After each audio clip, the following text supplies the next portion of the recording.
अब शुरू होने जा रहा है देश का सबसे बड़ा मुकदमा, आपकी अदालत, रजत शर्मा के साथ।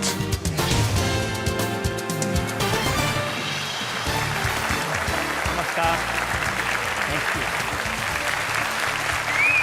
आपकी अदालत में आज मेरे मेहमान हैं एक ऐसी शख्सियत जो साधु है, महात्मा है, आचार्य हैं, जो आश्रम में रहते हैं, मंदिर चलाते हैं, सनातन धर्म के लिए लड़ते हैं, शायर भी हैं, भजन भी गाते हैं, लेकिन राजनीति के भी बड़े चतुर खिलाड़ी हैं। अपने विवादों से, अपने बयानों से हर वक्त खबरों में बने रहते हैं। Please welcome Acharya Pramod Krishnam.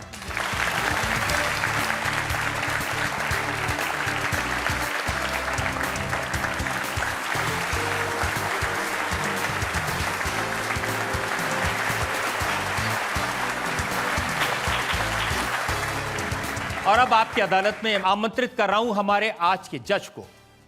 हमारे आज के जज बड़े खास हैं, मीडिया के एक्सपर्ट हैं। अभी थोड़े दिन पहले तक माखनलाल चतुर्वेदी यूनिवर्सिटी के वाइस चांसलर थे।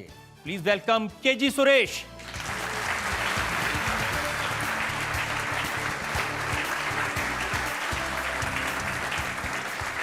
कार्रवाई शुरू किया जाए।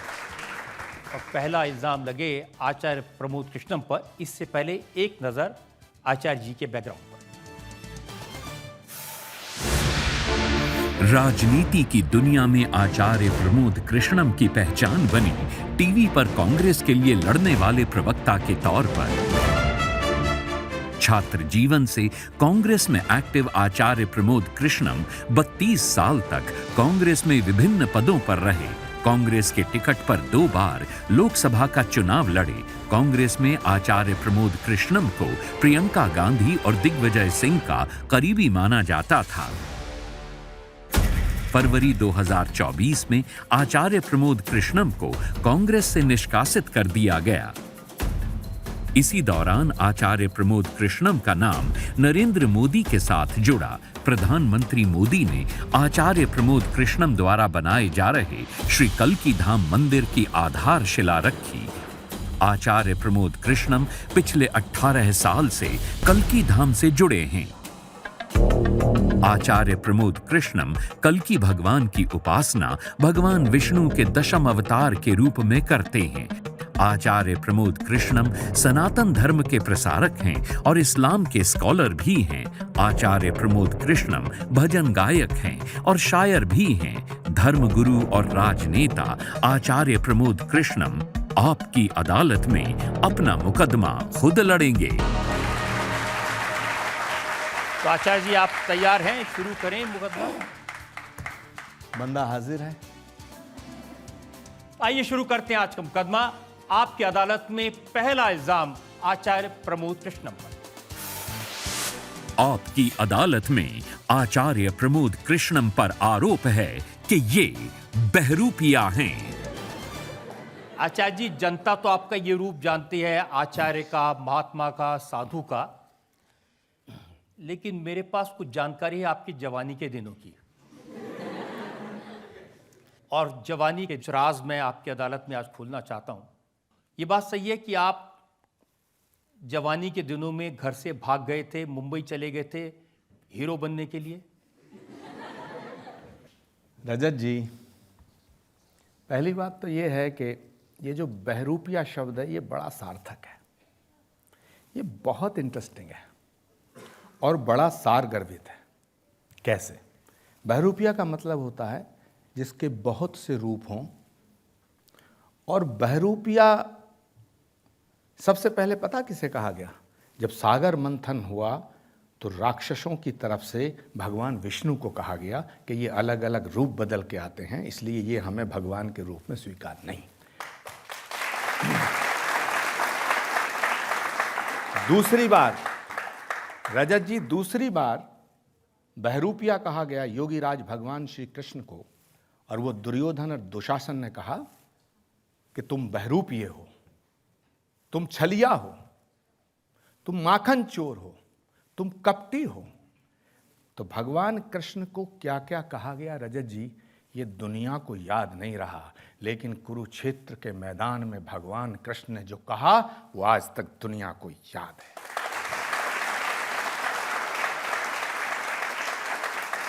सवाल उठता है रजत जी, लेकिन मैं तो दुनिया को आपकी वो तस्वीरें दिखाना चाहता हूँ जवानी की। कुछ तस्वीरें मेरे पास में है, लोग देखें आप उस समय कैसे दिखते थे।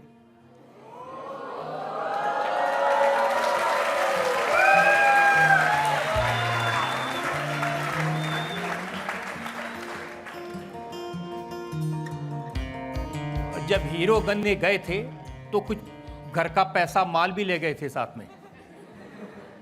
मैं खुद भावुक हो गया अपने उन तस्वीरों को देख के। मुझे खुद यकीन नहीं हो रहा है कि जो आदमी आज यहाँ बैठा है ये वही है जो दिखाई दे रहा है। लेकिन रजत जी, एक हमें आवारा कहना कोई बड़ा इल्ज़ाम नहीं। एक हमें आवारा कहना कोई बड़ा इल्ज़ाम नहीं। दुनिया वाले दिल वालों को और बहुत कुछ कहते हैं।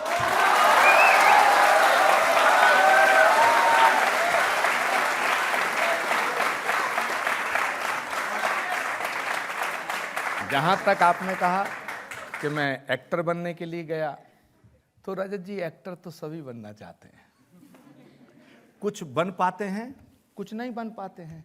जिसे आप जैसा डायरेक्टर मिल जाए वो फिर एक्टर बन जाता है, और जिसे आप जैसा डायरेक्टर नहीं मिलता। लेकिन ये भी सच है कि आपने घर फूंक के तमाशा देखा, घर का काफी सारा पैसा फिल्मों में लगवाया। आई मौज फकीर की दिया झोंपड़ा फूंक। और रजत जी, आपका जो ये इल्जाम है ये सबूत है इस बात का कि मैं आज ही फकीर नहीं हुआ हूं, बचपन से फकीर था। और फिर जब आप हीरो नहीं बन पाए तो आपने शायरी शुरू की, फिल्मों में गाने लिखने की कोशिश की। कोशिश नहीं, मैंने लिखे।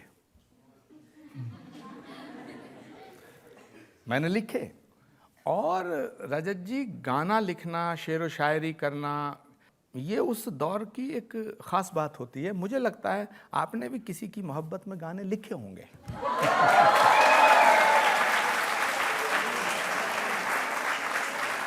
लेकिन आज तो मुकदमा आप पर चल रहा है ना, आपको बताना पड़ेगा कौन सी नागिन की लहराई पर आपने गाना लिखा।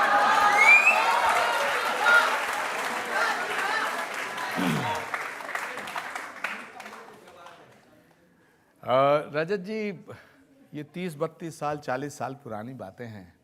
अब तो नागिन का जहर भी ख़त्म हो गया होगा। लेकिन क्योंकि आपकी रिसर्च टीम को मैं थैंक यू कहना चाहूँगा उसको, कि उन्होंने इतना ज़बरदस्त रिसर्च किया है। ये अलग बात है कि मेरे पास आप जैसी रिसर्च टीम नहीं है, वरना मैं भी पता कर लेता कि आपने किसके लिए गाने लिखे। हुआ ये था कि हम लोग बम्बई गए तो किशोर कुमार जो बहुत बड़े गायक हैं उनसे मुलाकात हुई, और उन्होंने मेरा लिखा हुआ एक गाना गाया। उसकी 2 पंक्तियां मैं सुना देता हूं जिसमें ये नागिन शब्द यूज हुआ है कि महकी हुई ये जुल्फें महफिल पे छा रही हैं, जालिम तेरी अदाएं। ये 40 साल पुराना प्रमोद कृष्ण है, अब का मत समझ लेना। जालिम तेरी अदाएं दिल को लुभा रही हैं।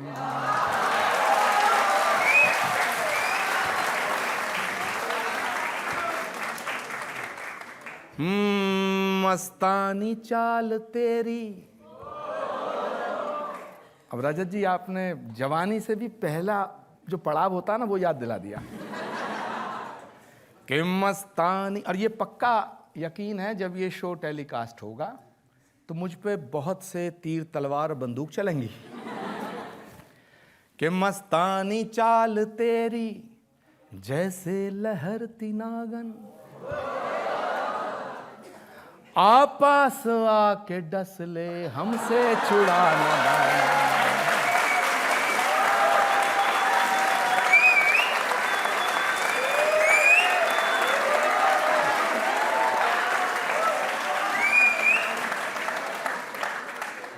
अच्छा जी, लेकिन आप कह रहे हैं ये 40 साल पुरानी बात है। मेरी जानकारी तो है कि अब भी आपकी अदाएं वैसी ही हैं। अब अपने आश्रम में आप गाना गाते हैं, तू चीज बड़ी है मस्त मस्त। रजत जी, मैं ऐसा मानता हूं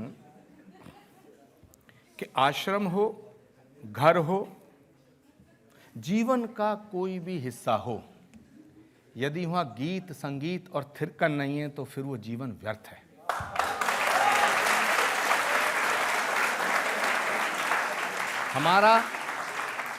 हमारा सनातन, भारत की संस्कृति, भारत की सभ्यता, भारत के संस्कार, कौन नहीं नाचा है? किसने नहीं गाया? मीरा नाची, राधा नाची, गोपी नाची, ग्वाले नाचे, हमारा तो भगवान नाचा। और देवादिदेव महादेव को नटराज कहा गया है। रजत जी,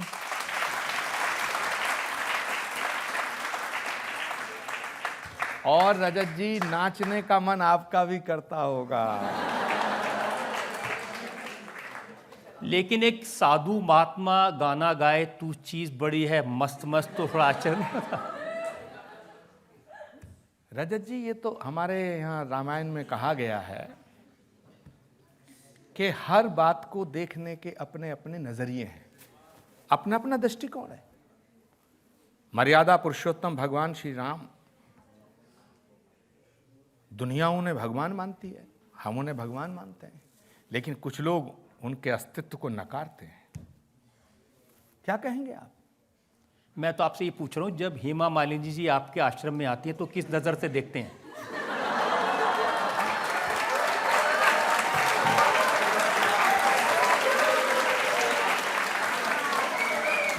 मेरे लिए हेमा मालिनी हो या मोनिका बेदी हो,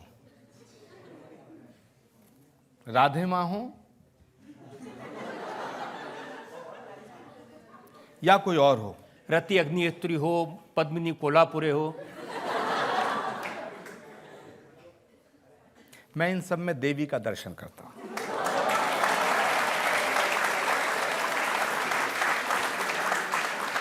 हाँ? और हमारे यहाँ कहा गया है, हमारे सनातन के शास्त्रों में कहा गया है, यत्र नार्यस्तु पूजन्ते रमन्ते तत्र देवता। और जिस भूमि पर, जिस धरती पर, जिस गली में, जिस मोहल्ले में और जिस घर में नारी की पूजा नहीं होती, नारी को देवी नहीं माना जाता, उस घर में बरकत नहीं होती। आचार्य जी, और रजत जी, मुझे 10 सेकंड और दीजिएगा। जब हमें धन चाहिए तो हम कहते हैं, या देवी सर्वभूतेषु लक्ष्मी रूपेण संस्थिता नमस्तस्यै नमस्तस्यै नमस्तस्यै नमः। जब हमें विद्या चाहिए, जब हमें ज्ञान चाहिए तो हम कहते हैं, या देवी सर्वभूतेषु सरस्वती रूपेण संस्थिता नमस्तस्यै नमस्तस्यै नमस्तस्यै नमो नमः। जब हमें शक्ति चाहिए, जब हमें ताकत चाहिए, जब हमें सत्ता चाहिए तो कहते हैं, या देवी सर्वभूतेषु शक्ति रूपेण संस्थिता नमस्तस्यै नमस्तस्यै नमस्तस्यै नमो नमः। आचार्य जी, आतंकवादी अबू सलेम की साथी मोनिका बेदी को देवी मान के नमस्ते कहने वाले आप अकेले दुनिया में होंगे। मोनिका बेदी ने कोई गुनाह नहीं किया। गुनाह अगर किया उसे धोखा देने वाले का, तो उस आतंकवादी अबू सलेम ने किया। और जितनी सजा उस आतंकवादी को मिली, उससे कई गुना सजा मोनिका बेदी ने भोगी, लेकिन भारत की सर्वोच्च अदालत ने उसे बरी कर दिया।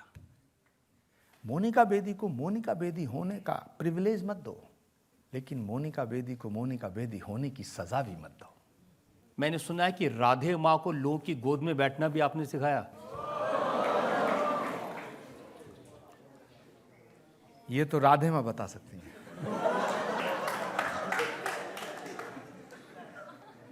अब जो सवाल राधे माँ से होना चाहिए, वो सवाल आप मुझ गरीब फकीर से कर रहे हैं। अब ना इतने गरीब हैं ना इतने फकीर हैं आप। इतने अमीर भी नहीं हैं कि जो अंबानी के विवाह में जाकर के रात को रेड वाइन पीकर नाच सके। आप विवाह में जाके ना नाचे, लेकिन आपका आश्रम भी कोई फिल्म स्टूडियो से कम नहीं है। सारे फिल्म स्टार आते हैं वहां पे, सबके नाच होते हैं।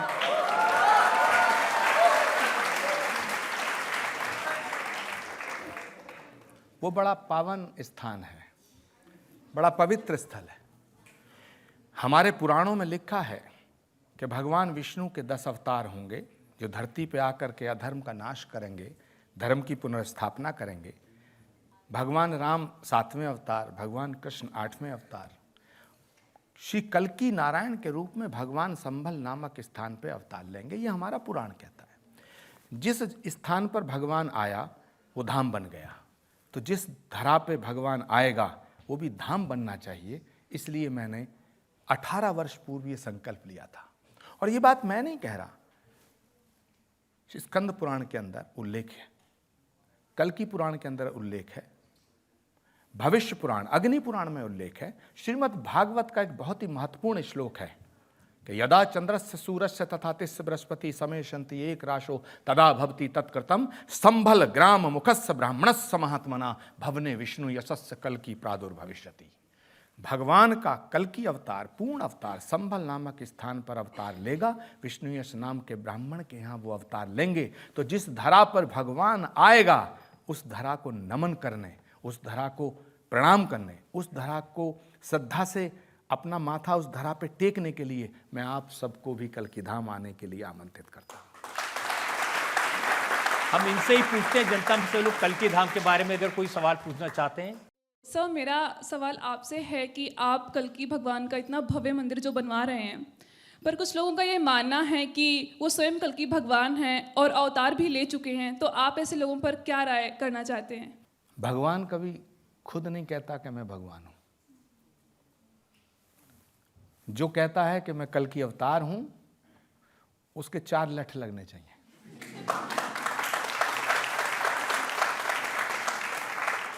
और उसको भी रजत शर्मा जी की अदालत में हाजिर होना चाहिए। कुछ लोगों ने तो फिल्म बना दी है कल्की अवतार पर। हाँ, ये बात अलग है, फिल्म बननी चाहिए। भगवान के जितने अवतार हुए हैं उन पर फिल्म बनी है, सीरियल बने हैं। और मैं आपको रजत जी बताऊं, जब मैं पहली बार हेमा मालिनी जी से मिला तो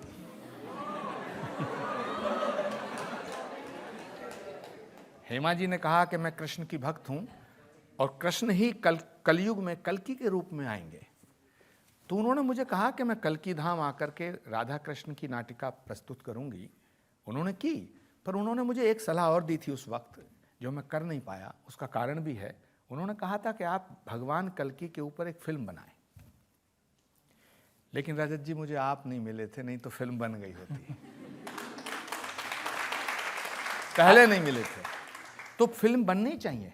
और मैं तो भगवान से प्रार्थना करता हूं कि होने वाले अवतार के विषय में जानकारी होनी चाहिए, क्योंकि भगवान राम आए, भगवान कृष्ण आए, भगवान परशुराम आए, भगवान के जितने भी स्वरूप हैं वो धरती पे आ चुके हैं। कल्की भगवान का अवतार अंतिम अवतार है। लेकिन भगवान आए नहीं, आपने एडवांस बुकिंग कर दी उनकी। ये तो सौभाग्य है हम सबका। जब भगवान राम आए तो हमें आज नहीं पता कि वो किस रूप में हम थे। जब भगवान कृष्ण के रूप में आए तो हमें क्या पता कि हम किस रूप में थे। ये परम सौभाग्य का विषय है कि हमें मालूम है कि भगवान आएगा, इस धरती पे आएगा, और ये हमें मालूम है। और जहाँ तक कल्की धाम बनाने का सवाल है, तो मेरी क्या हैसियत जो मैं कल्की धाम बनाऊं। आदमी पूरी जिंदगी गुजर जाती है, एक अपना घर नहीं बना पाता। भगवान का घर बनाने की हैसियत किसकी है? भगवान का घर वही बनाता है जिसे भगवान जिससे बनवाना चाहता है। आचार्य जी, सब इस बात को नहीं मानते। जब आप कल्की धाम बना रहे थे तो अखिलेश यादव ने तंबू उखड़वा दिए थे आपके।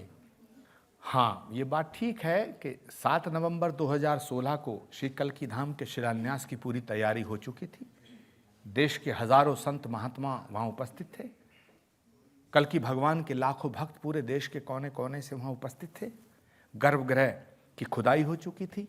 लेकिन 6 नवंबर 2016 की रात को अखिलेश यादव जी की सरकार ने उस पर पाबंदी लगा दी और वो तंबू उखाड़ दिए। लेकिन भगवान की असीम अनुकंपा देखो कि उनका तंबू भी उखड़ गया।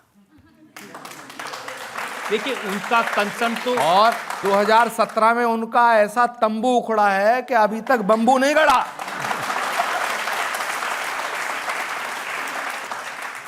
लेकिन आचार्य जी, उनकी चिंता तो सही थी ना। संभल एक ऐसा एरिया है जहां पर बड़ी संख्या में मुस्लिम पॉपुलेशन है और वहां पर आप मंदिर बनाएं तो दंगा फसाद तो होगा। ये 1947 में दंगा किसने कराया था? तब तो कल्की धाम नहीं था, कल्की धाम बनाने की बात नहीं थी। दंगा फसाद मंदिर और मस्जिद नहीं कराते रजत जी। दंगा फसाद वो लोग करते हैं और वो लोग कराते हैं जिनके दिल में खोट होता है, जो धर्म को जानते नहीं है, जो धर्म को गलत ढंग से उसका इंटरप्रिटेशन करते हैं। धर्म जो है ये तो मनुष्य के जीवन के शुरुआत से लेकर अंत तक धर्म से विमुख नहीं हो सकता है, लेकिन कौन सा धर्म जिसमें प्रेम, त्याग, तपस्या, क्षमा, शील, दया, करुणा। भगवान को क्या कहा गया? करुणा निधान। भगवान को क्या कहा गया? दीन बंधु, दया का सागर। तो जो दया का सागर है, जो दीन बंधु है, जो करुणा निधान है, वो नफरत की बात कैसे सिखा सकता है? वो दंगा कैसे करा सकता है? ये जो दंगा करने वाले लोग हैं रजत जी, ये भारत में पहले भी थे, आज भी हैं और ये हमेशा रहेंगे। लेकिन इन दंगों का कराने वालों का इलाज करने वाले पहले भी थे, आज भी हैं और आगे भी रहेंगे। आपने फारूक अब्दुल्ला को क्या सोच के बुलाया था? दंगा कराने वाले या इलाज करने वाले? देखिए, प्रत्येक व्यक्ति में रजत शर्मा भी मौजूद है और फारूक अब्दुल्ला भी मौजूद है। और रजत जी, फारूक अब्दुल्ला साहब को पॉलिटिकल पॉइंट ऑफ व्यू से उनके बहुत से ऐसे बयान हैं जो मैं जिनसे सहमत नहीं हूं, लेकिन जब डॉक्टर फारूक अब्दुल्ला कल्की धाम आए तो उन्होंने राम का भजन गाया और उन्होंने मेरे साथ बैठ के, उस समय जम्मू कश्मीर में बहुत आतंकवाद फैल रहा था, तो मैंने उनसे कहा कि फारूक साहब, ये जो नेशनल इंटीग्रेशन, कौमी यकजहती, सांप्रदायिक सद्भावना की बातें मंचों पे होती हैं, एक्ट में नहीं होती, इसीलिए ये सांप्रदायिक सद्भाव आ नहीं रहा है। तो उन्होंने मुझसे पूछा, आचार्य जी आप क्या चाहते हैं?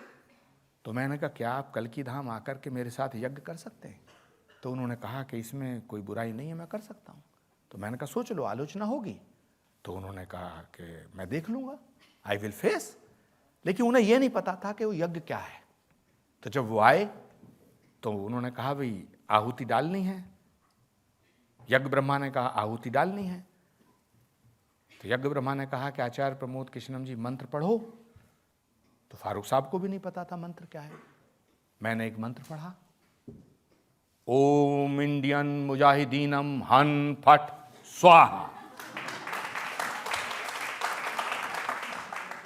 उन्होंने आहुति डाली। तो जो फारूक अब्दुल्ला इंडियन मुजाहिदीन के खिलाफ हवन करते हैं, राम का भजन गाते हैं, मैं उस फारूक अब्दुल्ला को जानता हूं। सबसे ज़्यादा कंट्रोवर्सी तो हाल ही में हुई जब आपने प्रधानमंत्री नरेंद्र मोदी को बुलाया शिलान्यास के लिए। और किसे बुलाता? अरे आप कांग्रेस में थे, राहुल गांधी को बुलाते, सोनिया गांधी को बुला लेते। रजत जी, माथा देख के टीका लगाया जाता है।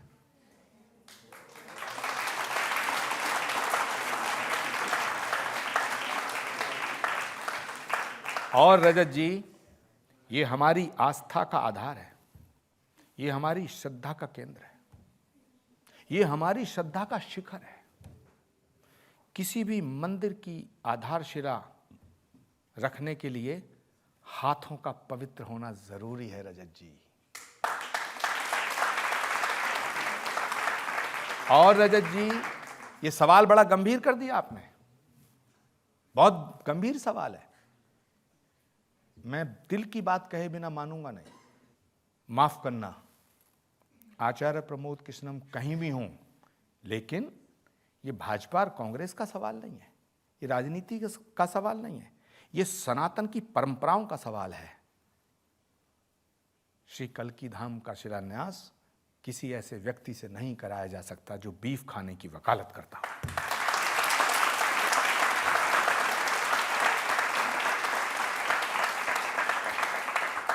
तो मुझे इस देश के अंदर किसी भी राजनीतिक दल में नरेंद्र मोदी से पवित्र हाथ किसी के नहीं लगे जिससे कल्की धाम का शिलान्यास कराया जाए। और मैं ये बात, आप मुझ पे एक बार नहीं 100 बार मुकदमा चलाएं, मुझे सूली पे लटका दें, लेकिन मैं ये बात आखिरी सांस तक कहता रहूंगा कि नरेंद्र मोदी एक ऐसे शख्स हैं इस देश की राजनीति में, लोकतंत्र के अंदर देश की आज़ादी के बाद तमाम तरह के प्रधानमंत्री हुए और बहुत प्रधानमंत्री हुए, मैं सबका सम्मान करता हूं, सबने अपने अपने तरीके से इस देश की सेवा की है, लेकिन नरेंद्र मोदी जैसा कोई ना हुआ है ना होगा। आचार्य जी, आप एक तरफ नरेंद्र मोदी की बात करते हैं, सनातन धर्म की बात करते हैं, भगवान कल्कि की बात करते हैं, दूसरी तरफ आप कहते हैं नबी हमारे हैं, पैगंबर साहब हमारे हैं, हम उनके हैं। ये डबल रोल कैसे चलेगा? देखिए रजत जी, एक बात बताऊं, आप बहुत विद्वान पत्रकार हैं और मैं आपकी उस विद्वता को प्रणाम करता हूं, निसंदेह प्रणाम करता हूं। कोई भी सूफी, संत, रसूल, पैगंबर, ऋषि, मुनि, महात्मा, त्यागी, तपस्वी, अवतार किसी एक कम्युनिटी के लिए नहीं आता, किसी एक जाति के लिए नहीं आता, किसी एक राज्य के लिए नहीं आता, किसी एक वर्ग के लिए नहीं आता, और माफ करना, वो तो देश की सरहद में भी उसे बांधा नहीं जा सकता है। कोई भी सूफी, संत, महात्मा, ऋषि, मुनि जितने भी आए हैं धरती पे, पैगंबर, रसूल, जीसस, जितने भी आए हैं, जितने भगवान के अवतार हुए हैं, वो पूरी दुनिया में पूरी कायनात के लिए आए हैं। तो उन पर किसी एक व्यक्ति का हक नहीं है, वो जितने आपके हैं उतने हमारे हैं। तो मैं हमेशा ये कहता हूं कि राम जितना हिंदुओं के हैं उतना ही मुसलमानों के हैं।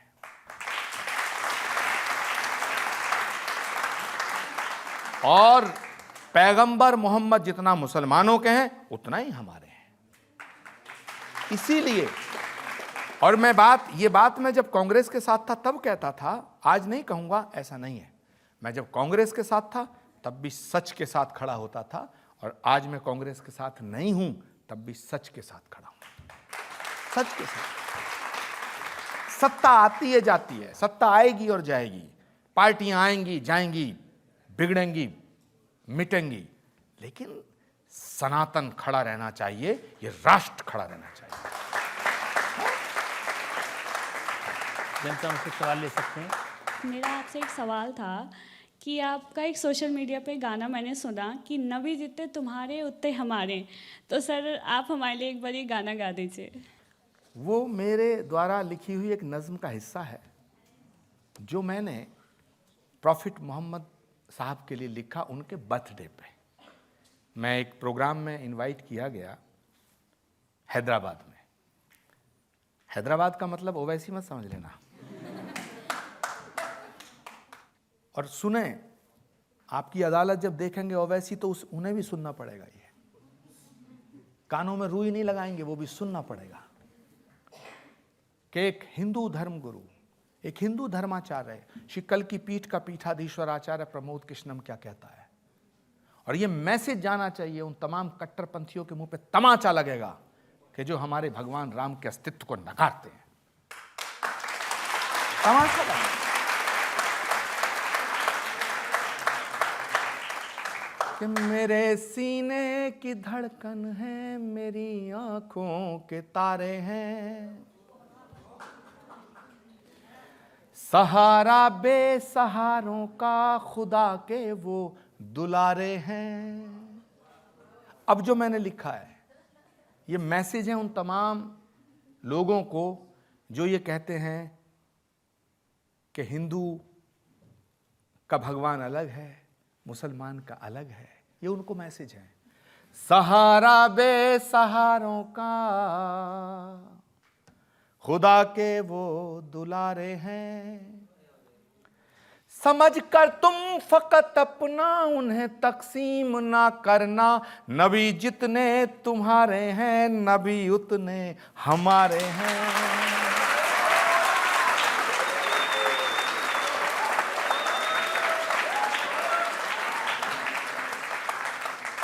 और रजत जी, यहाँ जितने लोग बैठे हैं मैं समझता हूं सभी भारतीय हैं, लेकिन 90% से ज्यादा सनातन धर्म को मानने वाले हैं।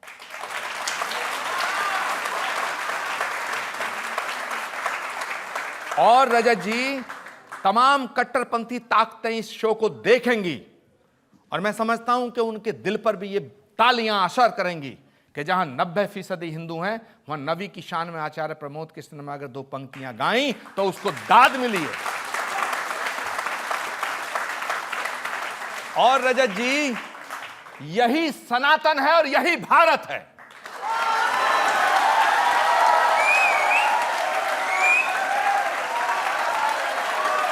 भारत माता की, भारत माता की, भारत माता की। अब आपने इतनी अच्छी बातें कह दी है तो मैं एक ब्रेक के लिए रुक जाता हूं। हम एक ब्रेक के रुकेंगे और ब्रेक के बाद आपकी अदालत में आचार्य कृष्णम पर इल्जाम और सवालात का एक और। एक गरीब घर में पैदा हुआ व्यक्ति, चाय वाले के घर में पैदा हुआ व्यक्ति भारत के प्रधानमंत्री के रूप में 500 साल के संघर्ष को खत्म करके जब राम मंदिर की प्राण प्रतिष्ठा करता है, तब सनातन जागृत होता है, तब सनातन जागृत।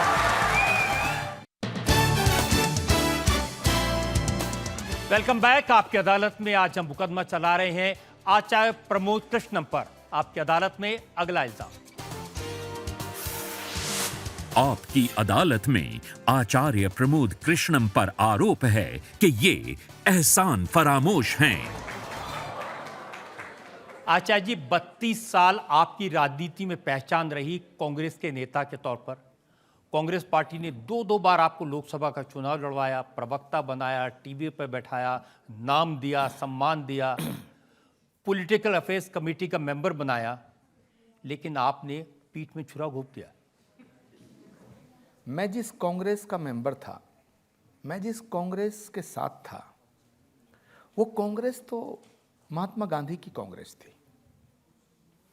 मैं छात्र जीवन से कांग्रेस का समर्थित रहा। मैं जब 17-18 साल का था तो राजीव गांधी जी से मुलाकात हुई थी। राजेश पायलट जी ने छात्र आंदोलन से निकाल के हमको राजीव गांधी जी से मिलवाया था। राजीव गांधी जी से मिलकर हमने एक संकल्प भी लिया था, उन्हें वादा किया था, उन्हें वचन दिया था कि पूरी ज़िंदगी अब आखिरी सांस तक हम कांग्रेस नहीं छोड़ेंगे। और मैंने कांग्रेस नहीं छोड़ी, लेकिन जो कांग्रेस महात्मा गांधी की कांग्रेस थी, जिस कांग्रेस की शुरुआत, जिस कांग्रेस की हर सभा का शुभारंभ वंदे मातरम और रघुपति राघव राजा राम से हुआ करता था, वो महात्मा गांधी की कांग्रेस मोहम्मद अली जिन्ना के रास्ते पे चली गई। इसलिए मेरा झगड़ा हुआ। नहीं, इसलिए झगड़ा नहीं हुआ। झगड़ा तो आपने इसलिए किया क्योंकि नरेंद्र मोदी जब राम मंदिर की प्राण प्रतिष्ठा के समारोह में जा रहे थे, कांग्रेस को इनविटेशन मिला, कांग्रेस से उस आमंत्रण को स्वीकार नहीं किया। कांग्रेस ने कहा ये बीजेपी का फंक्शन में, इसमें हम नहीं जाएंगे, लेकिन आचार्य प्रमोद कृष्णम चले गए। रजत जी, आचार्य प्रमोद कृष्णम इसलिए चले गए कि राम और राष्ट्र पर समझौता नहीं किया जा सकता। राम भारत की आत्मा है। 500 साल के संघर्ष के बाद, 500 साल के हजारों बलिदानों के बाद, कितनी कुर्बानियों के बाद, कितनी लड़ाई और संघर्ष के बाद, कितनी त्याग तपस्या के बाद ये शुभ घड़ी आई कि भगवान राम की जन्मभूमि का मंदिर बनकर के तैयार हुआ और उसकी प्राण प्रतिष्ठा समारोह की तिथि सुनिश्चित हुई। उसका विरोध करना, उसको अस्वीकार करना, मैंने कहा, जब मैं कांग्रेस में था, मैंने कहा कि भगवान राम का निमंत्रण मिलना सौभाग्य का विषय है और उसे ठुकराना दुर्भाग्य का विषय है।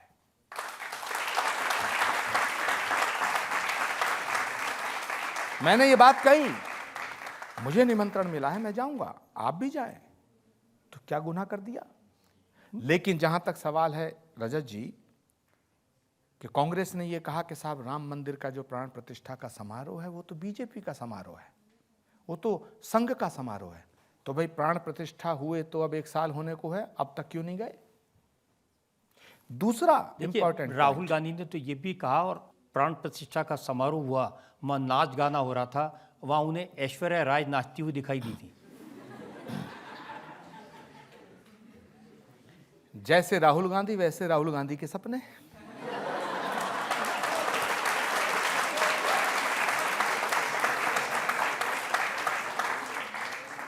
सच बात यह है, प्राण प्रतिष्ठा समारोह की एक एक फुटेज, एक एक क्लिप जो है सारी दुनिया ने देखी। वहां ऐश्वर्या राय थी नहीं, नहीं मिली, हमें भी नहीं मिली। लेकिन राहुल गांधी के सपने में कहां से आई? राहुल गांधी जी ने ये कहा वो नाच गाना हो रहा है। अरे बिल्कुल, वो कोई मातम का मौका थोड़ी था। भगवान राम के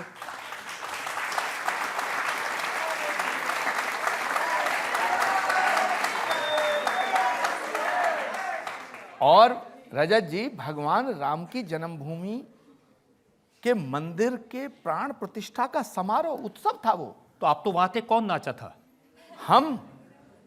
हम नाचे और हम नाचेंगे।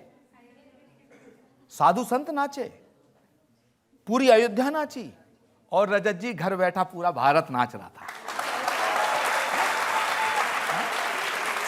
राहुल जी ने एक और बात बार बार वो कहते हैं कि प्राण प्रतिष्ठा के समारोह में वो जनता से कहते हैं कि आपने अंबानी को देखा, आपने अडानी को देखा, आपने अमिताभ बच्चन को देखा, लेकिन क्या इससे आपने किसी गरीब को, किसी मजदूर को देखा?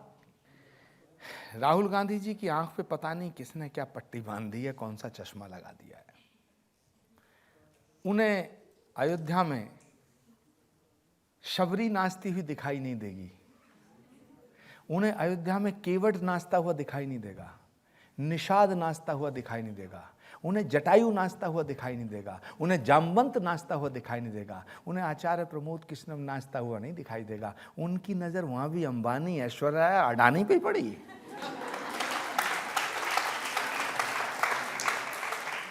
तो ये सवाल तो राहुल गांधी जी से पूछिए कि आपकी दृष्टि में दोष क्यों है? ये दृष्टि दोष की बीमारी है कि जो भी हो उसको गलत देखो। अब ये सवाल तो वाजिब है कि बड़े बड़े लोग थे, फिल्म स्टार्स थे, पैसे वाले लोग थे, गरीब मजदूर किसान कहाँ थे? अच्छा, इन बड़े बड़े लोगों को फांसी दे दो ना। देश के निर्माण में गरीब का भी रोल है, अमीर का भी रोल है। देश के निर्माण में हर व्यक्ति का रोल है। लेकिन ये कहना कि वहाँ सिर्फ बड़े लोग थे, ये गलत है, ये गलत बयानी है। ये प्रधानमंत्री मोदी से जो उनका विरोध है, और सुनो, ये राम मंदिर की और प्राण प्रतिष्ठा का और ये सब नहीं है। मुझे आप एक सवाल का जवाब दो, राहुल गांधी से पूछिए, पूछना राहुल गांधी से कभी तुम मोदी से इतनी नफरत क्यों करते हो? और आपने इस कटघरे में नरेंद्र मोदी को कई बार बुलाया है, मुझे भी बुलाया है, प्रणब मुखर्जी को बुलाया, कभी राहुल गांधी को बुला के देखो ना।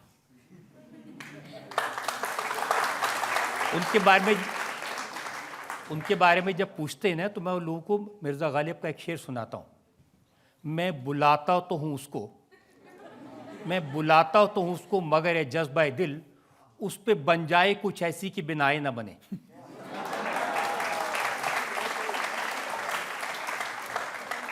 सच बात यह है रजत जी, ये इस लोकतंत्र का भी दुर्भाग्य है और इस विपक्ष का भी दुर्भाग्य है।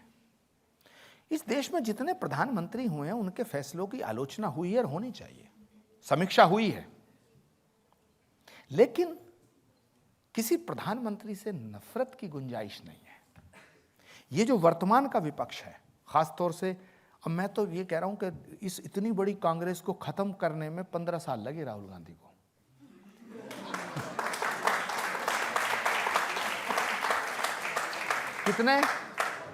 कितने? इस पूरे विपक्ष ने उन्हें अपना नेता बना लिया। इस विपक्ष को खत्म करने में कितने दिन लगेंगे? ये दुर्भाग्य है।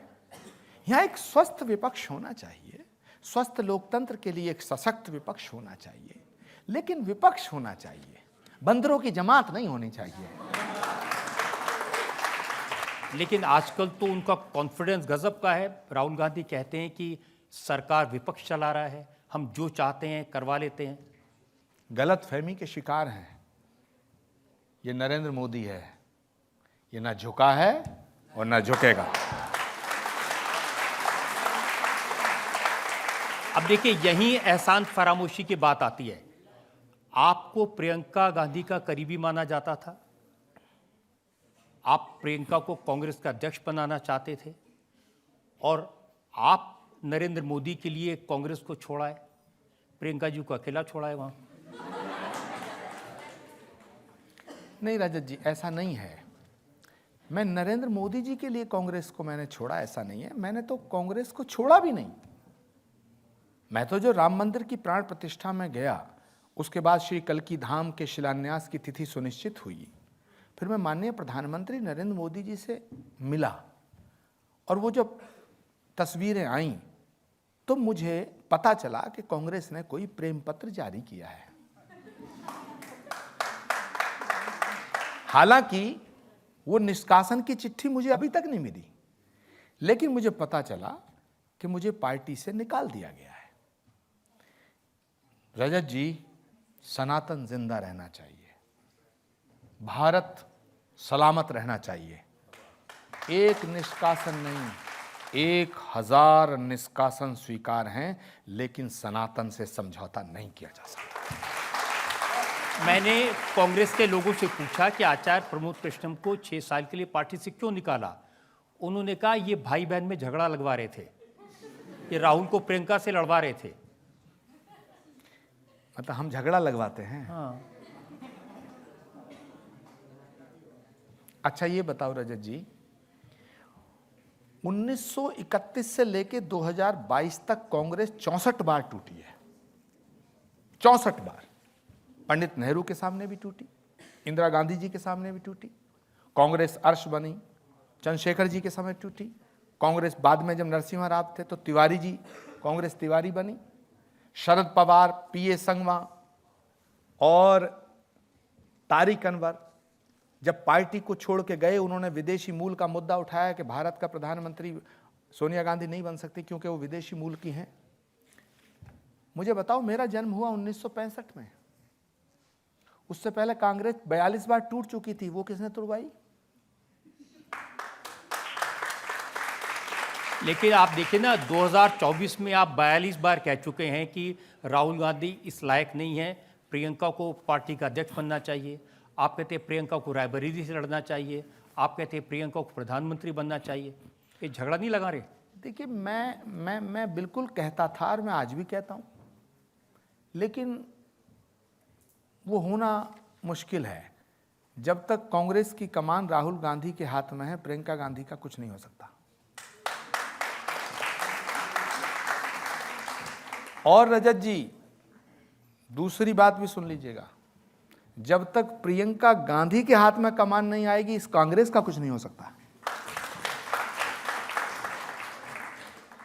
तो कौन रोक रहा है?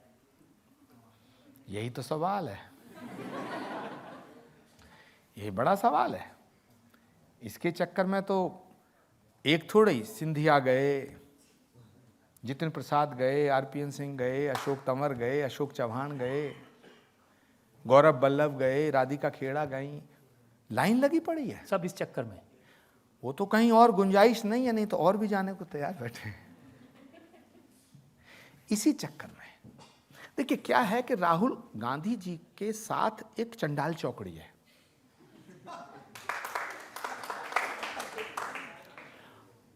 ये कांग्रेस वो कांग्रेस नहीं है जो सुभाष चंद्र बोस, महात्मा गांधी, सरदार पटेल, पंडित जवाहरलाल नेहरू, इंदिरा गांधी की कांग्रेस थी। ये कांग्रेस नेता थोड़ी चला रहे हैं, ये कांग्रेस तो राहुल गांधी जी के इर्द गिर्द रहने वाले कुछ लवर गट्टे चला रहे हैं। आचार्य जी, हम जो तस्वीरें देखते हैं, जैसे राहुल गांधी ने जब भारत जोड़ो यात्रा निकाली, उस पर प्रियंका जी गई थी और दोनों कितने प्यार से गले मिलते हुए दिखाई दे रहे थे। कश्मीर में देखा, दोनों बर्फ के गोले बनाकर एक दूसरे के ऊपर फेंक रहे थे। इतना प्यार है, इतना मोहब्बत है, आप कह रहे हैं कि वो उनको रोकते हैं आगे बढ़ने से? देखिए, ये बात तो पक्की है कि प्रियंका गांधी जी एक बहुत अच्छी बहन है और वो अपने भाई से बहुत प्रेम करती हैं। हर बहन अपने भाई से प्रेम करती है। जहाँ तक सवाल है गले मिलने का, तो गले मिलने तो शिवाजी से वो भी गया था जो उन्हें, ये बड़ा सवाल है। शेक्सपियर का एक नाटक है जूलियस सीजर,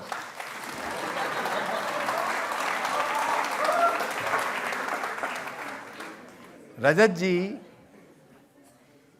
सीजर के जब पीछे से खंजर भोंका जाता है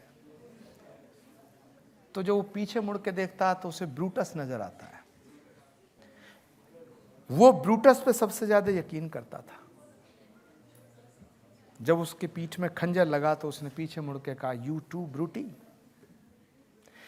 तो कांग्रेस, जूलियस सीजर के नाटक में एक ब्रूटस है, कांग्रेस में बहुत ब्रूटस है। लेकिन ब्रूटस का पता तब लगता है जब खंजर लग गया होता है। आपने जब खंजर मारा तो आपको क्या दिखाई दिया पीछे? अफसोस की बात यह है कि मैंने खंजर मारा ही नहीं, मैंने तो शहादत दी है। आचार्य जी, आपके मित्र राजा साहब जिन्हें आप कहते हैं दिग्विजय सिंह, वो तो आप पर बहुत भरोसा करते थे। उनको तो दुख हुआ होगा जब आपने इस तरह के बयानबाजी की, कांग्रेस से आपको निकाला गया। मेरी समझ में ये नहीं आ रहा मैंने क्या कहा, मेरा गुनाह क्या था। मुझे भी दिग्विजय सिंह जी की याद आती है, सचिन पायलट की भी याद आती है। मैंने ये कहा कि भाई कांग्रेस की अध्यक्षता, कांग्रेस का अध्यक्ष अगर राहुल गांधी बनना नहीं चाहते हैं तो कांग्रेस की कमान प्रियंका गांधी जी को सौंप दो, और अगर प्रियंका गांधी भी नहीं बनना चाहती हैं तो दिग्विजय सिंह को बना दो, और कोई नया युवा चाहिए तो सचिन पायलट को बना दो। दिग्विजय सिंह जी को राहुल गांधी जी ने कहा कि भाई आप नॉमिनेशन कर सकते हो, लेकिन सच बात ये थी कि दिग्विजय सिंह जी जब नॉमिनेशन करने आए तो राहुल गांधी जी की जो चंडाल चौकड़ी थी, इन्हें तो ऐसा अध्यक्ष चाहिए था जो रबड़ की मोहर हो, जो ये जहां कहीं वहीं ठप्पा लगा दे। इन्हें कुछ डाउट हुआ दिग्विजय सिंह जी, इन्हें लगा कि दिग्विजय सिंह की थोड़ी रीढ़ की हड्डी है, तो इन्होंने दिग्विजय सिंह को भी ऐसे ही साइड कर दिया जैसे आचार्य प्रमोद कृष्णम को कर दिया।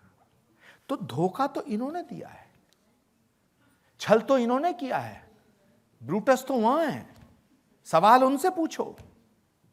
हम तो, हमारा दिल कल भी साफ था, आज भी साफ है। हाँ, एक बात जरूर है कि कल तक मैं प्रियंका गांधी के साथ था, आज मैं नरेंद्र मोदी के साथ हूं। जनता से जो सवाल ले सकते हैं। दिग्विजय सिंह का कहना है कि भगवा आतंकवाद है, इस बात से आप कितने सहमत हैं? और वो कहते हैं कि हिंदू और आरएसएस आतंकवाद फैलाते हैं और इल्ज़ाम मुसलमानों पे लगाते हैं, तो इस बारे में आप क्या कहना चाहेंगे?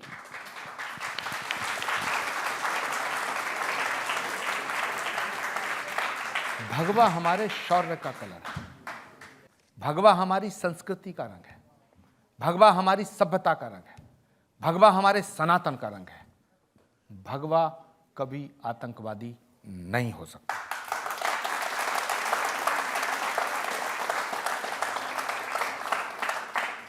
जहां तक सवाल है दिग्विजय सिंह जी का, उनका अपना विचार है, लेकिन मेरा अपना विचार था, मेरा अपना विचार है, मेरा अपना विचार रहेगा। और वो विचार ये है कि सनातन और भारत को अलग नहीं किया जा सकता है। रजत जी, मर्यादा पुरुषोत्तम भगवान श्री राम जिस समय लंकाधिपति अहंकार में चूर महाराज सम्राट दशानन की नाभि के अंदर अग्नि बाण चलाते हैं और उस अहंकार की लंका को ध्वस्त कर देते हैं, तब सनातन जागृत होता है।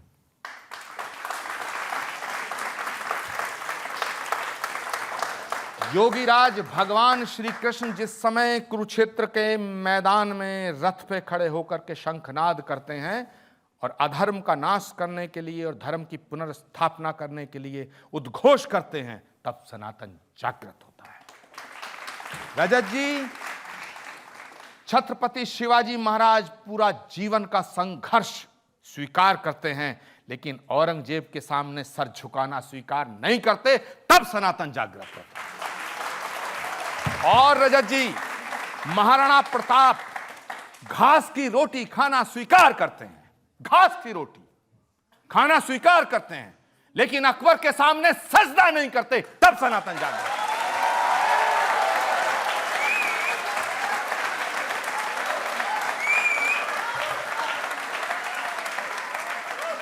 और गुरु गोविंद सिंह जी महाराज के बच्चों को दीवार में चुनवा दिया जाता है, पूरे जीवन का सर्वोच्च नशावर हो जाता है, लेकिन सनातन से समझौता नहीं करते, तब सनातन जागृत होता है। और जो इस इस बच्ची ने सवाल किया, जो इस बच्ची ने सवाल किया भगवा का, एक भगवा सन्यासी विवेकानंद शिकागो की धरती पर जब विश्व बंधुत्व का उद्घोष करता है, तब सनातन जागृत होता है। एक गरीब घर में पैदा हुआ व्यक्ति, चाय वाले के घर में पैदा हुआ व्यक्ति भारत के प्रधानमंत्री के रूप में 500 साल के संघर्ष को खत्म करके जब राम मंदिर की प्राण प्रतिष्ठा करता है, तब सनातन जागृत होता है, तब सनातन जागृत।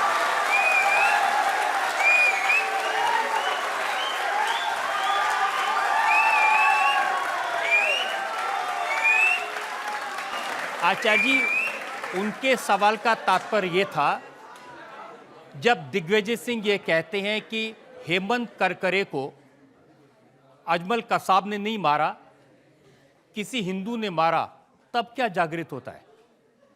रजत जी, जिस दिन सनातन आतंकवाद को सपोर्ट करने लगेगा तो ना कोई मुलजिम बचेगा, ना मुंसिफ बचेगा, ना अदालत बचेंगी।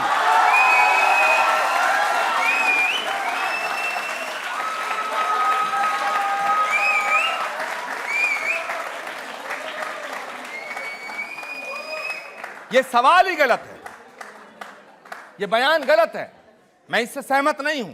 अब कोई कुछ भी कहे, लेकिन जो मैं कह रहा हूं वो पूरे देश की आवाज है, पूरे देश की आवाज है। और जिस दिन ये टेलीकास्ट हो रहा होगा उस दिन पूरा भारत जागृत होगा, और जब भारत जागृत होकर के वंदे मातरम का उद्घोष करता है, मां भारती की छाती खुशी से फूल के चौड़ी हो जाती है।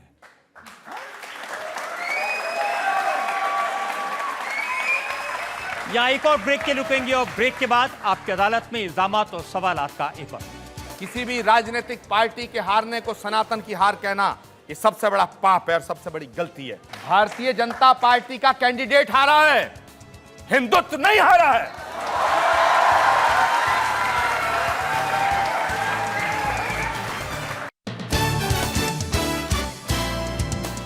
Welcome back. आपकी अदालत में आज हमारे मेहमान हैं आचार्य प्रमोद कृष्णम। आपकी अदालत में अगला इल्जाम। आपकी अदालत में आचार्य प्रमोद कृष्णम पर इल्जाम है कि ये अभद्र भाषा का प्रयोग करते हैं। अब आचार्य जी, बहुत सारी शिकायतें मुझे मिली हैं और ये आपकी सारी प्रॉब्लम यही है, जैसी भाषा आप बोलते हैं, शब्दों का जो चयन करते हैं। जैसे जब संसद में सिंगोल स्थापित हुआ, आपने कहा कि देवता पुष्प वर्षा कर रहे हैं, फिर आपने लिखा कि गधे चिल्लाने लगे। अब ये कोई संतों की भाषा थोड़ी है। मैंने लिखा कि धर्म दंड स्थापित हो गया, देवता पुष्प बरसाने लगे और गधे चिल्लाने लगे। और ये आप तो बहुत बड़े वकील भी हैं यहाँ, और इल्ज़ाम लगाने का आपने बिल्कुल ऐसे संकल्प ले लिया कि मुझे आज सूली पे चढ़ा के ही छोड़ेंगे। मेरा सवाल है, इसमें मैंने किसी नेता का नाम लिया, किसी पार्टी का नाम लिया, किसी आदमी का नाम लिया? रजत जी, किसी आदमी को गधा नहीं कहा जा सकता, लेकिन किसी गधे को भी आदमी नहीं कहा जा सकता।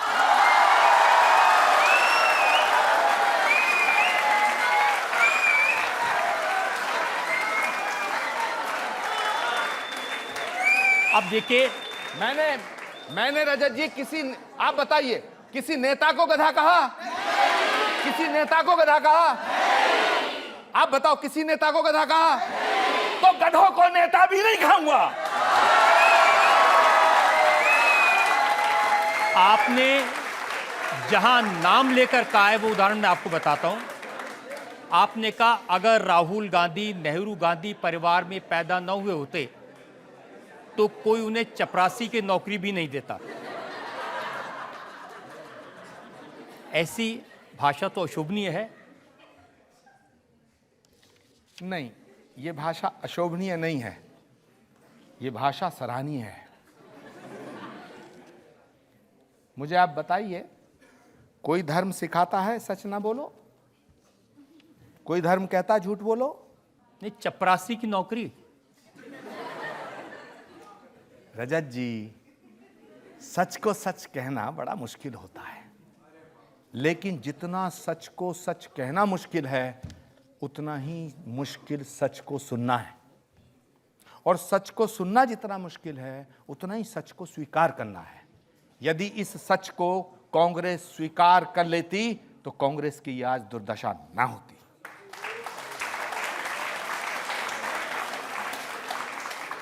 देखिए, मुझे बताइए, ये भाषा कहाँ तक जायज़ है? आप कहते हैं कि राहुल गांधी को कुछ पता नहीं, वो पर्ची मास्टर हैं।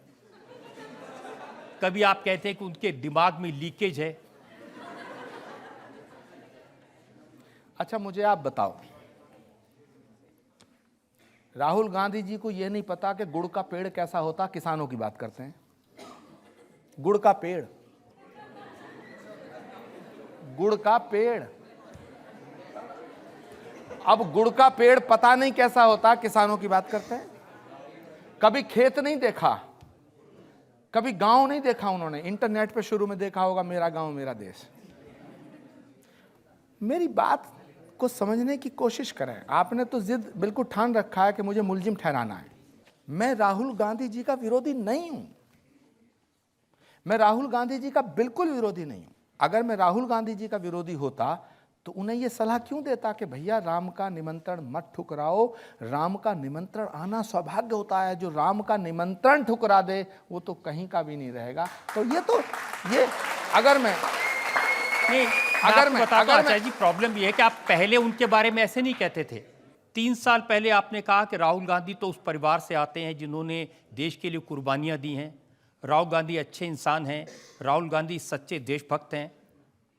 मैं तो आज भी कह रहा हूं, राहुल गांधी जी के परिवार ने बलिदान दिया है, लेकिन परिवार ने जो बलिदान दिया है उसका फल कब तक? This is the most important question in front of us. ये बड़ा सवाल है। मैं आपको बताता हूं बड़ा सवाल क्या है। बड़ा सवाल यह है, आप कहते हैं कि राहुल गांधी राम विरोधी हैं, सनातन विरोधी हैं, और इल्ज़ाम भी ऐसा आप कहते हैं अगर राहुल गांधी सत्ता में आ गए तो राम मंदिर को गिरा देंगे। हाँ, बिल्कुल। हमारे ये आपने शास्त्रों कहां में से कहा गया है कि प्रत्यक्षम किम प्रमाणम, प्रत्यक्ष को प्रमाण की आवश्यकता नहीं होती है, और पूत के पांव पालने में दिखते हैं। राम का अस्तित्व नहीं है, राम काल्पनिक हैं, ये किसने कहा? राम काल्पनिक हैं, राम काल्पनिक हैं, बाबर वास्तविक है। कांग्रेस के अध्यक्ष हैं मल्लिकार्जुन खड़गे, वो अपनी पब्लिक मीटिंग में पूरी दुनिया के सामने रजत जी कहते हैं अगर नरेंद्र मोदी इस बार प्रधानमंत्री बन गया तो सनातन का राज आ जाएगा। उनके सुपुत्र हैं, कहते हैं सनातन इज ए डर्टी वर्ड। एक पार्टी है DMK, कांग्रेस पार्टी और राहुल गांधी जी की सबसे प्रिय पार्टी है। वो कहती है कि ये तो सनातन जो है ये डेंगू है, मलेरिया है, कोढ़ है। तो मैंने ये कह दिया अभी डेंगू मलेरिया कोढ़, इससे तो DMK बनता। DMK की फुल फॉर्म ही ये है, डेंगू मलेरिया कोढ़। मंदिरों में जो जाते हैं लड़की छेड़ते हैं, ये किसने कहा? किसने कहा? बुलाओ ना यहाँ उन्हें बुलाओ यहाँ। मगर मुझे लगता है रजत जी, आप भी हम जैसे गरीबों को यहाँ मुलजिम बनाते हो, राहुल गांधी को मुलजिम बनाने से डरते हो।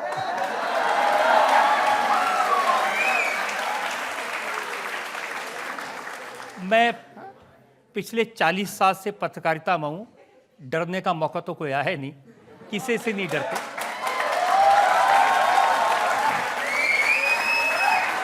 और आपने कहा, इसलिए मैं जनता को बता देता हूं कि राहुल गांधी को कई बार इनविटेशन भेजा है।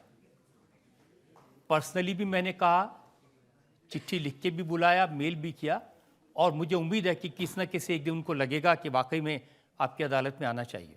मैं दावे के साथ कहता हूं उन्हें कभी नहीं लगेगा,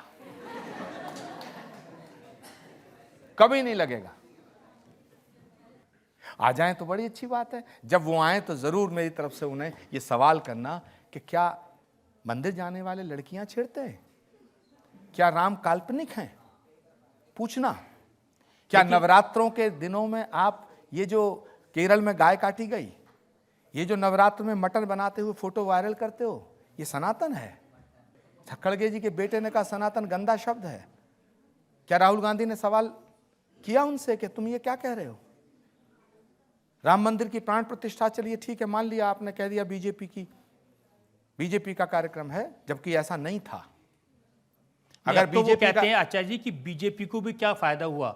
अयोध्या में जहां राम मंदिर बनाया, प्राण प्रतिष्ठा की, दुनिया में इतना गुणगान हुआ, वो वाली लोकसभा की सीट हार गई बीजेपी। अरे साहब, बीजेपी हारी है, सनातन नहीं हारा है।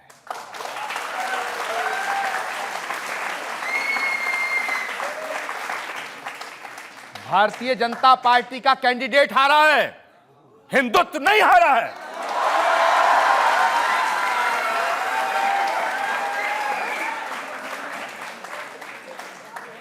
किसी भी राजनीतिक पार्टी के हारने को सनातन की हार कहना, ये सबसे बड़ा पाप है और सबसे बड़ी गलती है। मैं इसका विरोध करता हूं। भारतीय जनता पार्टी की स्थापना 1980 में हुई लगभग। आदिकाल से सनातन है। जो सत्य है वही शाश्वत है, जो शाश्वत है वही सनातन है, वही सनातन।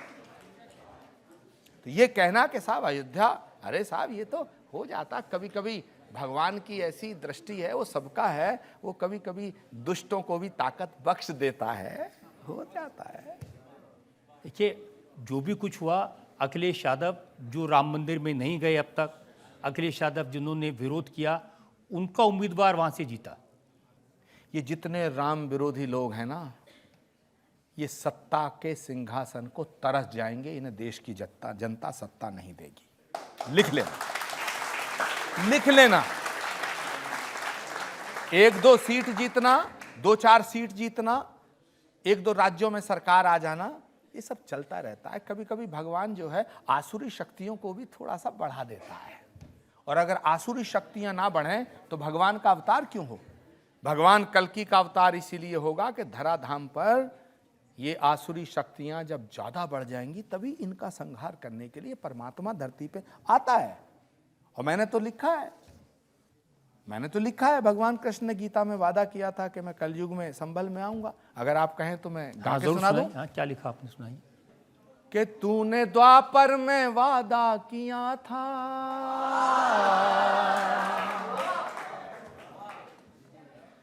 तूने द्वापर में वादा किया था कि कलयुग में संभल में आऊंगा। जब बढ़ने लगेगा अंधेरा, आके धरती पे उसको मिटाऊंगा।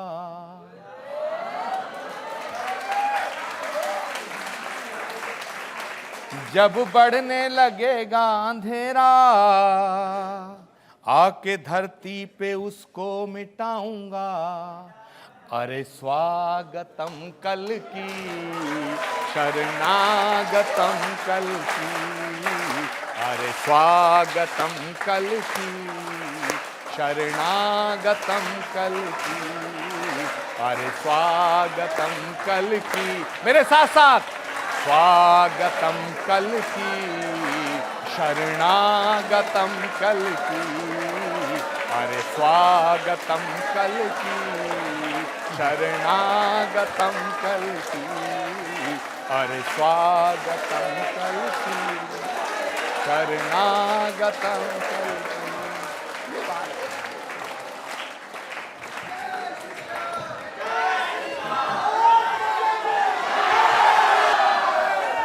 एक और ब्रेक के लिए यहाँ रुकेंगे, और ब्रेक के बाद आपकी अदालत में इल्जाम और सवाल आपका एक और। ये भारत गुलाम इसलिए नहीं रहा कि बाबर बड़ा बहादुर था, तैमूर लंग बड़ा बहादुर था, चंगेज खां बहुत बहादुर था, महमूद गजनी बहुत बहादुर था।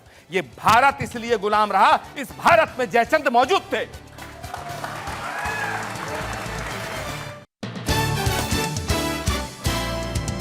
Welcome back. आपकी अदालत में आज हमारे मेहमान हैं आचार्य प्रमोद कृष्णम। आपकी अदालत में अगला इल्जाम। आपकी अदालत में आचार्य प्रमोद कृष्णम पर इल्जाम है कि ये मौका परस्त हैं। अब देखिए, आजकल लोग कहते हैं कि चूंकि नरेंद्र मोदी की गुड्डी सबसे ऊपर है, तो आप उनके रथ पर सवार हो गए। आप कहते हैं कि मोदी जी राजा विक्रमादित्य की तरह हैं। आप कहते हैं कि मोदी पर देवी की, भगवान की विशेष कृपा है। आप कहते हैं मोदी जी नहीं होते तो राम मंदिर कभी नहीं बन पाता और कोई नहीं बनवा पाता। और देखिए रजत जी, बिल्कुल मैं इस बात पर कायम हूँ कि जिस व्यक्ति पे भगवान की असीम कृपा होती है वही इतने बड़े बड़े फैसले इतनी सरलता से ले सकता है। माफ करना, अगर देश का प्रधानमंत्री नरेंद्र मोदी ना होते तो ना 370 हटती, ना राम मंदिर का निर्माण होता, ना 3 तलाक हटता, और रजत जी ना श्री कल्की धाम का शिलान्यास होता। इसलिए इस देश में जितने प्रधानमंत्री हैं उन सब ने अपने अपने तरीकों से इस देश की सेवा की है, लेकिन जिस तरह सम्राट अशोक, सम्राट चंद्रगुप्त, सम्राट विक्रमादित्य, बहुत से सम्राट हुए, लेकिन सम्राट विक्रमादित्य की तुलना नहीं की जा सकती है। इसी तरह भारत में प्रधानमंत्री के रूप में नरेंद्र मोदी की तुलना नहीं की जा सकती। देखिए आचार्य जी, आज तो आप अच्छी अच्छी बातें कह रहे हैं, लेकिन 2015 में आपने कहा था जब से नरेंद्र मोदी प्रधानमंत्री बने हैं तब से इस देश में दहशत है। जितना लोग इंडियन मुजाहिदीन से डरते हैं उतना ही नरेंद्र मोदी से डरते हैं। तो राजा की दहशत तो होनी चाहिए अपराधियों के ऊपर। बुरे लोग तो डरने चाहिए राजा से। जहां तक बात 2015 की है, तो हमारे यहां तो कहावत है, जैसा खाया अन्न वैसा ही हो गया मन। तो जब मैं उधर था तो ऐसे ही बोलता। 2018 में आपने कहा कि अगर हाफिज सईद भी बीजेपी ज्वाइन कर ले तो ये लोग उसको भी देशभक्त का दर्जा दे देंगे। नहीं, अगर हाफिज सईद बीजेपी ज्वाइन कर ले और भारत माता की जय बोले, वंदे मातरम बोले, तो हमारा तो सनातन सिखाता है क्षमा वीरस्य भूषणम, हम उसे क्षमा कर देंगे, कर देंगे। लेकिन आप बुलवाओ तो सही। हाफिज सईद तो बहुत दूर है, हाफिज सईद के तो रिश्तेदार हैं कांग्रेस में कई। इनसे कहो ये भारत माता की जय बोल दें। कौन है रिश्तेदार हाफिज सईद के? अब फिर कानूनन अड़चन आ जाएगी। नहीं, ये आपकी अदालत है, जनता सामने कोई कानून नहीं है। घर के मुखिया ही रिश्तेदार हैं।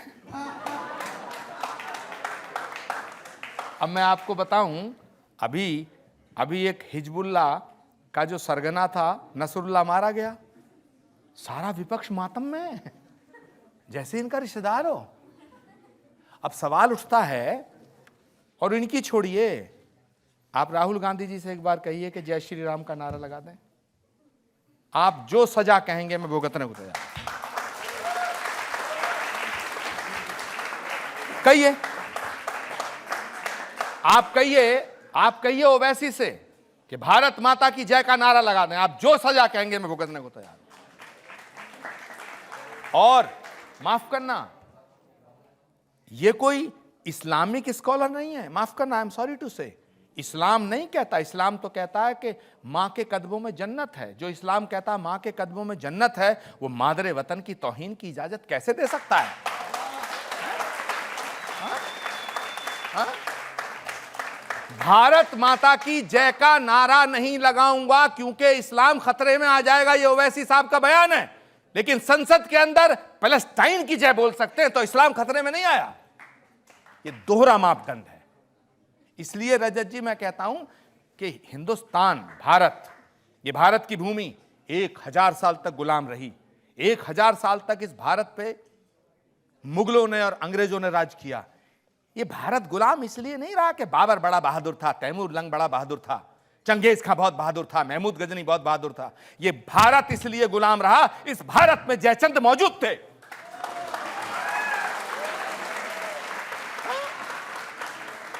आचार्य जी, जिस कांग्रेस ने भारत को आज़ादी दिलाई, जिस कांग्रेस ने 60-70 साल देश पर राज किया, उसके बारे में आप ये कहते हैं ये मोहम्मद अली जिन्ना की कांग्रेस है? चिल्ला चिल्ला के कह रहा हूं, वो कांग्रेस और थी, ये कांग्रेस और है। मैंने कब कहा कि महात्मा गांधी की कांग्रेस मोहम्मद अली जिन्ना? मैंने कहा ये वो कांग्रेस है जो मोहम्मद अली जिन्ना के रास्ते पे चल चुकी है। चल चुकी है, ये आतंकवादियों के समर्थन में बोलेंगे।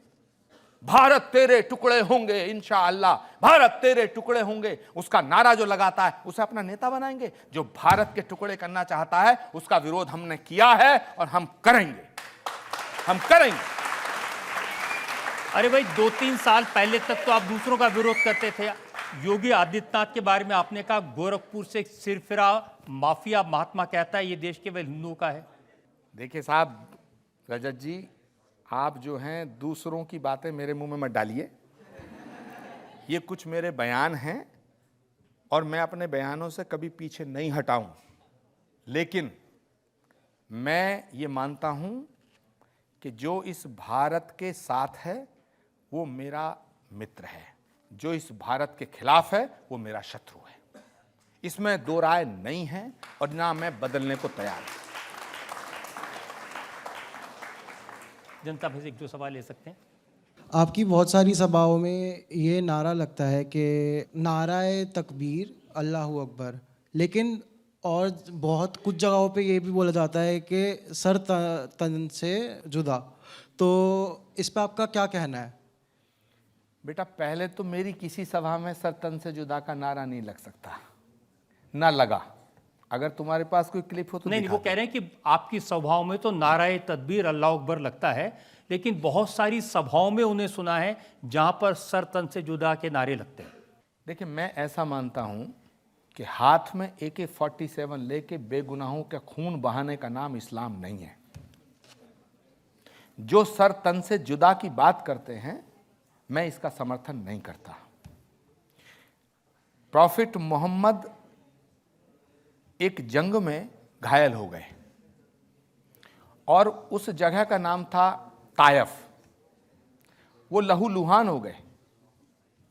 जब पैगंबर मोहम्मद के चाहने वालों ने कहा कि पैगंबर साहब आप लहूलुहान हो गए हैं, आप इन्हें बद्दुआ दे दो, तो पैगंबर ने कहा कि मैं किसी को बद्दुआ देने के लिए नहीं आया, मैं उनको भी दुआ दूंगा। तो जो पैगंबर इतना दयालु हैं, उनके नाम पर किसी को काट देना, किसी का गर्दन उड़ा देना और कह देना कि जो गुस्ताखे नबी की एक सजा सर तन से जुदा, सर तन से जुदा। मुझे लगता है कि जो इस तरह का नारा लगाते हैं, जो इस तरह गर्दन काटते हैं, वो ना इस्लाम को समझते हैं ना पैगंबर को समझते हैं। दूसरा बेटा, मैं फिर कह रहा हूं, हमारा सनातन धर्म एक चींटी को मारने की भी अनुमति नहीं देता। तो जो हमारा धर्म चींटी को मारने की अनुमति नहीं देता, तो किसी के घर के चिराग को बुझाने की अनुमति कैसे दे सकता है? इसलिए जो भगवान राम का नाम लेकर के किसी के घर में आग लगाते हैं, मैं उन्हें हिंदू मानने को तैयार नहीं। और जो सर तन से जुदा पैगंबर का नाम लेकर किसी गरीब का गला काटते हैं, मैं उन्हें मुसलमान मानने को तैयार नहीं। क्या एक दो सवाल और ले सकते हैं? आप पहले प्रियंका गांधी को प्रधानमंत्री बनाने के कहते थे, क्या आप अब भी इस बात के समर्थन में है या फिर इससे विरोध में हुए?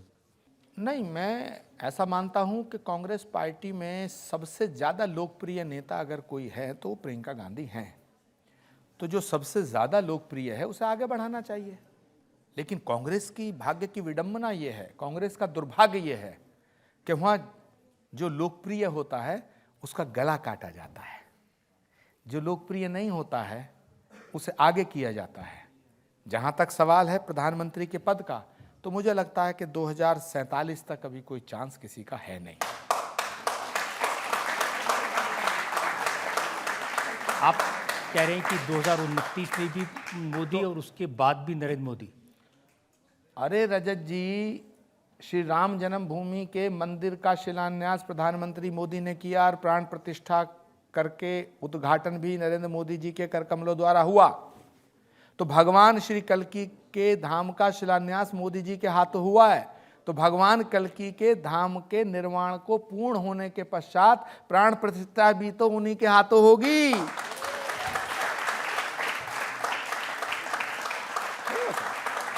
राहुल गांधी जी इतनी जाति जनगणना की बात करते हैं और जब उनसे उनकी जाति पूछी तो वो भड़क गए। तो आपके हिसाब से उनकी जाति क्या है?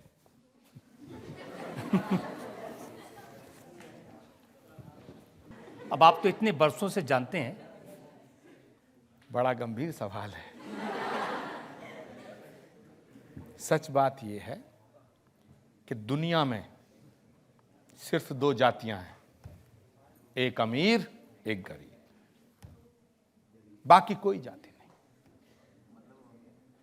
इस देश को तोड़ने की बहुत कोशिशें हुई हैं और इस देश ने एक विभाजन धर्म के नाम पर देखा है।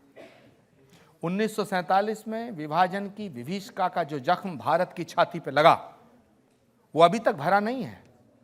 धर्म के नाम पे भारत का एक विभाजन हुआ, लेकिन इस देश को तोड़ने वाली जो शक्तियां हैं वो लगातार इस देश को तोड़ना चाहती हैं। कोई जाति के नाम पे, कोई भाषा के नाम पे, कोई क्षेत्र के नाम पे, कोई अगड़े के नाम पे, कोई पिछड़े के नाम पे। लेकिन मैं एक बात कहना चाहता हूं, जब तक 140 करोड़ लोगों के दिलों में मां भारती का लहू दौड़ रहा है, ये देश सुरक्षित रहेगा। इस देश को कोई नहीं तोड़ सकता। यहाँ एक और ब्रेक के रुकेंगे और ब्रेक के बाद सुनेंगे आपकी अदालत में आज के जज केजी सुरेश का फैसला आज के मुकदमे।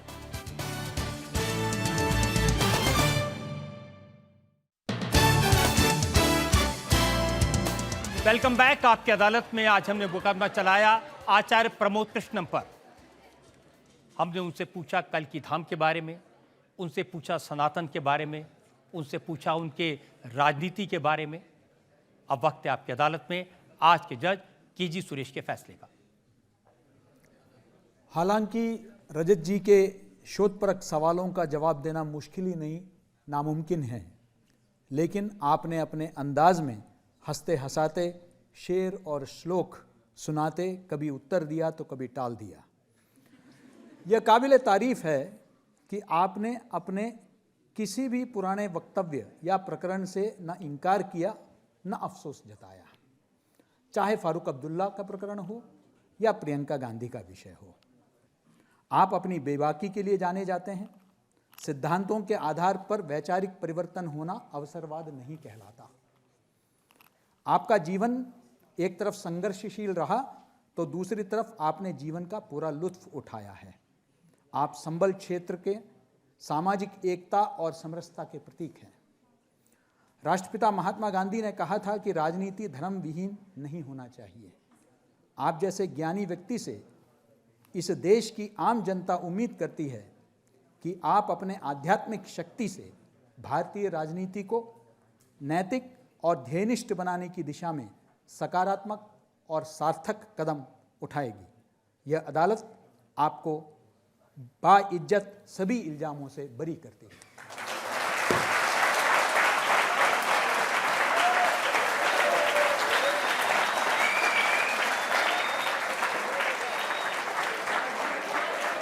धन्यवाद।